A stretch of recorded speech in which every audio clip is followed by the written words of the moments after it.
TV10 महाराष्ट्रमध्ये आपले स्वागत आहे. आपण पाहत आहात TV10 महाराष्ट्र. चला तर पाहू मग आजच्या घडामोडी.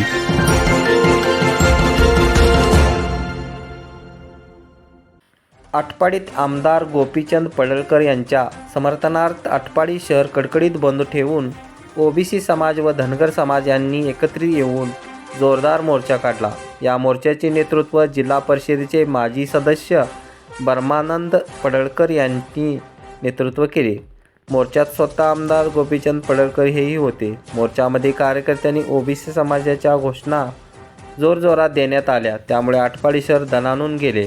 तसेच काही अतिउत्साही कार्यकर्ते एकच छंद गोपीचंद अशा घोषणा देत होते. कोणताही अनुचित प्रकार घडू नये म्हणून पोलीस बंदोबस्त जादा होता. प्रतिनिधी TV10 महाराष्ट्र सम्राट.